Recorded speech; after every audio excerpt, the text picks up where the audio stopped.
به نام خدا. زیایی هستم با جلسه 12 از سلسله مباحث نیوروتیولوژی یا بیولوژی معنویت. در این قسمت درباره تجربه تسلیم شدن و یا رهایی از قیود در خدمتتون هستیم. یکی از تجارب معنوی تجربه تسلیم شدن یا رهایی از قیود و به تعبیر دینی تسلیم خدا شدن یا نوعی توکل تام به مبدأ نخستین یا خداوند است. فرد در مدیتیشن یا دعا یا نماز و عبادت به حالتی میرسد که خود را رها از هر چیزی و تسلیم به خدا میبیند. در اینجا به تجربه یک زن 48 ساله کاتولیک درباره این تجربه میپردازیم. او میگوید من همه چیز از جمله ایمان و رستگاری را تسلیم کردم و فقط به یک دلیل. خدا را آنقدر دوست دارم که واقعا همه چیز را رها میکنم تا با او ارتباط برقرار کنم. یک لحظه به او گفتم بله. و خدا همه چیز را به من با تغییراتی در آنها برگرداند. از آن روز به بعد یک رابطه جدید بین خدا و من به وجود آمد. بین خودم و خدا هیچ جدایی و فاصله احساس نمی کنم. همه چیز را به خدا واگذار کردم و تسلیم او شدم. این احساس برای همیشه برای من باقی می ماند. نه فاصله‌ای هست و نه هیچ جدایی. من هیچ تعلقی به نظریه‌ای، تعصبی و آیینی احساس نمی کنم. من احساس می کنم که تدبیر و اراده خداوند همه وجود مرا فرا گرفته است. این فرد در این تجربه دینی احساس یگانگی با خداوند می کند و همه چیز را تسلیم اراده او می کند. او چنین احساس کرده است که خداوند به سوی او آمده و همه چیز را به او بازگردانده است. او پس از آن تجربه به یک یگانگی بین خود و خدا احساس می کند که هیچ فاصله‌ای بین او و خالق وجود ندارد و یک حس بسیار قدرتمند در این تجربه احساس می شود. شما در این تجربه با یک دگرگونی و ماندگاری که در آینده هم وجود خواهد داشت روبرو هستید. سوالی که عصبشناسان درباره این تجربه یعنی تجربه تسلیم شدن مطرح می کنند این است که در هنگام این تجربه چه اتفاقی در مغز اتفاق افتاده است که فرد دچار چنین تحولی در شناخت شده است. یعنی در یک تجربه دینی فرد احساس میکنه که با خدا یگانه شده و همه چیز رو به اون واگذار کرده، همه چیز رو به اون تسلیم کرده و خداوند در مقابل این تسلیم شدن فرد به خدا همه چیز رو دوباره به اون برگردانده، اما با تغییراتی که در زندگی فرد ایجاد شده و این تغییرات به صورت ماندگار در این شخص وجود داره. این یک تجربه دینی هست که اصطلاحاً به اون تسلیم شدن یا رهایی از قیود و یا به تعبیر دینی ما از آن به نام عبودیت نام میبریم. وقتی فرد در حال دعا، نماز یا مدیتیشن است، بخش لوب پیشانی یا لوب فرونتال شروع به فعالیت می کند و رنگ این قسمت در مغز در تصویر برداری به رنگ قرمز تبدیل می شود که در عکس هم خدمت شما نشان می دهم.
این همان حالت تسلیم شدن فرد و یا احساس واگذار کردن امور به قدرت مافوق یا خدا می باشد که ما در فرهنگ دینی از آن به احساس عبودیت یا تسلیم یا تفویض امور نام میبریم. باید توجه داشت که این تفویض و واگذار کردن امور به امر قدسی از طریق عقل و نقل نیز قابل اثبات است، اما در اینجا فرد واقعا آن را حس می کند و با چشم قلب می بیند. بنابراین فرق است میان اثبات عقلی و نقلی و احساس و درک قبلی. در تصویر دیدیم که بعد از تمرکز مغز در ناحیه لوب فرونتال یا پیشانی آن ناحیه سبز شده است، یعنی به حالت آرامش و سکون رسیده است. در این حالت فرد کنترل اموری را که به اراده خود می‌دانسته است از دست می‌دهد و این فقدان اراده فردی به عنوان تسلیم شدن به امر قدسی یا عالم برتر دانسته می‌شود. یعنی بخش فرونتال مغز که بخش اصلی کنترل مغز هست، تمرکزی ایجاد میکنه و این تمرکز باعث افزایش فعالیت میشه و پس از اون فعالیت که تمرکز فرد در واقع در ارتباط با خدا قرار میگیره، یک حالت آرامشی به اون دست میده و بخش فرونتال از اون فعالیت در واقع دست میکشه و کنترل خودش رو نسبت به شناسایی هویت فرد از دست میده و در اونجا احساس میکنه که ارتباطی با عالم برتر ایجاد شده. تا اینجا در واقع سخن عصبشناسان الهیات بود که خدمتتون عرض کردیم، یعنی فعالیت لوب پیشانی در حالت نماز و مدیتیشن افزایش پیدا میکنه و بعد از اون حالت ما با کاهش فعالیت روبرو هستیم و این کاهش معنا و تفسیرش از نظر عصبشناسان این است که فرد کنترل خودش رو بر شخصیت خودش، بر هویت خودش از دست میده و خودش رو رها از قیود میدونه و خودش رو شناسایی نمیکنه و یک نوع ارتباط قلبی و شهودی با عالم برتر و یا خداوند احساس میکنه و به همین علت است که در تصویربرداری مغز میبینیم که فعالیت در لوب پیشانی که مسئول شناسایی هویت فردی هست و تمرکز فرد بر امور هست، میبینیم که فعالیت به شدت کاهش پیدا کرده و در این حالت هست که فرد احساس تسلیم شدن به غیر که ما از عالم برتر و در ادیان ابراهیمی به نام خدا در واقع نام میبریم. اما این تفسیر عصبشناسان طبیعتاً از نگاه مادیگرایانه هست و ما میتونیم یک نگاه مؤمنانه از منظر ادیان الهی نیز به این موضوع داشته باشیم. باید بگوییم که ذکر خداوند و دعا کردن و یا نماز خواندن ارتباطی بین انسان و خداوند ایجاد می کند که اگر با توجه و حضور قلبی باشد فعالیتی را به صورت شلیک‌های عصبی در ناحیه فرونتال یا لوب پیشانی ایجاد می کند.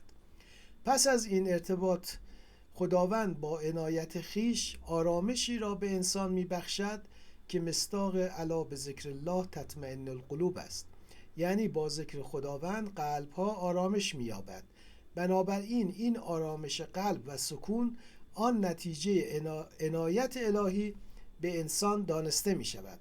در اثر این سکون و آرامش فعالیت لوب پیشانی کاهش پیدا می کند و به همین علت است که در اسکن مغزی آن ناحیه کم فعالیت دیده می شود.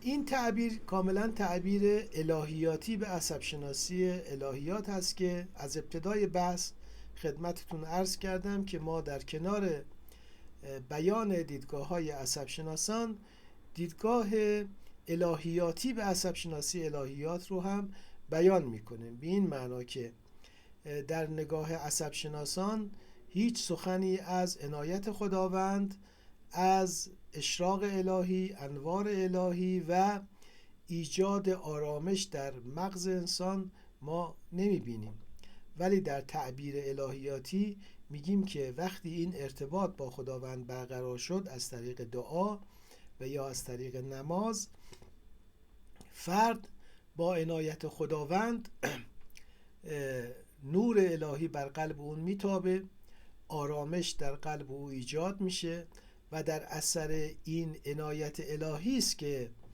ناحیه فرونتال مغز و لوب پیشانی فعالیتش کاهش پیدا میکنه و کاهش اون به همون صورتی که نشون دادیم با رنگ آبی بود که فعالیت اون بخش کاهش پیدا میکنه و فرد احساس رهایی از قیود و ارتباط با خدا پیدا میکنه. بنابراین کاهش فعالیت از منظر الهیاتی در واقع سبب ایجاد رهایی از قیود نیست، بلکه این عنایت الهی و ارتباطی که انسان با خدا برقرار میکنه اون رو از قیود رهایی میبخشه و یک نوع ارتباط قلبی با خداوند ایجاد میکنه و این فرق است بین دیدگاه عصب شناسان و دیدگاه الهیاتی به عصب شناسی.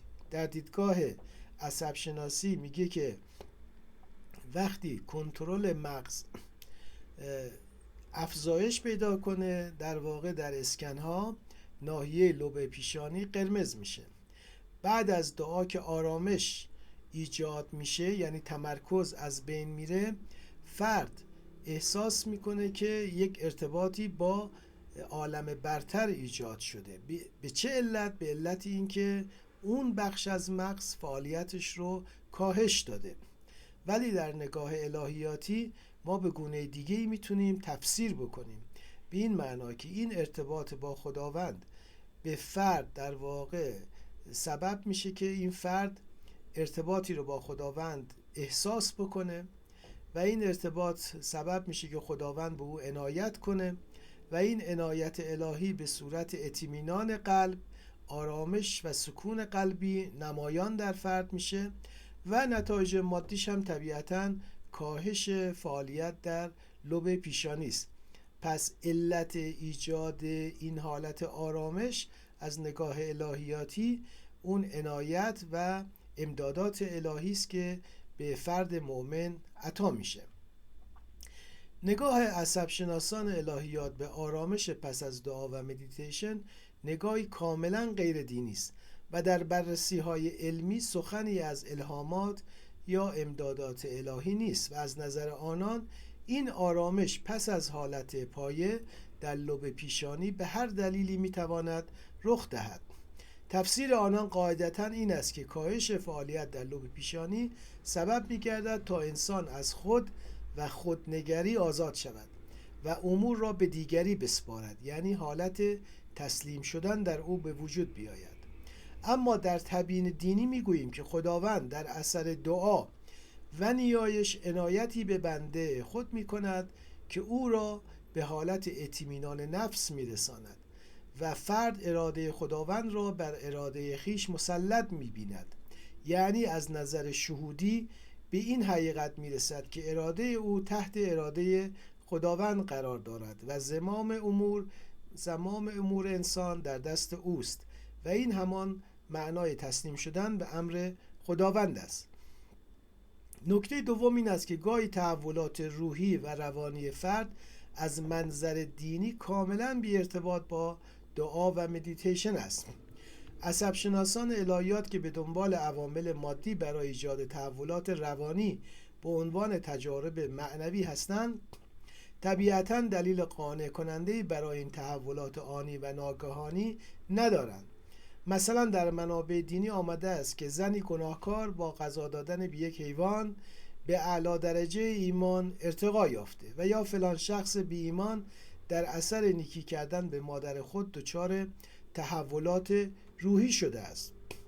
در این دو مثالی که عرض کردم هیچ نوع نیایشی و هیچ نوع مدیتیشنی به قول عصب شناسان اتفاق نیفتاده و رابطه علت و معلولی آنگونه که انسان به دنبالش هست در این دو اثر دیده نمیشه، ولی میبینیم که اون تحولات روحی و اون ارتباط با خدا و حالت تسلیم شدن ایجاد شده است. بنابراین عصب شناسان الهیات نمیتوانند رابطه بین این تجارب معنوی شدید و فعل قضا دادن یا نیکی کردن بیابند، زیرا نه مدیتیشنی اتفاق افتاده و نه راز و نیازی بوده است. در اینجاست که باورهای دینی می توانند به کمک عصبشناسان آمده و چنین تفسیر کنند که در اثر غذا دادن به حیوانی گرسنه عاملی از عوامل غیر مادی یعنی عنایت خداوند شامل حالت فرد شده و او را از حالت عادی به یک تجربه دینی شدید راهنمون ساخته است. نتیجه این می شود که مطالعات علمی عصبشناسان بدون رهیافت‌های دینی نمی تواند گزارش دقیقی از علل بروز تجارب معنوی ارائه نماید. امیدوارم این بحث هم برای شما مفید باشد و حتما دیدگاه‌های خود را به صورت کامنت برای بنده بگذارید تا در یک رابطه دو طرفه بهتر بتوانیم این گونه مباحث را پیش ببریم. از توجه شما متشکرم.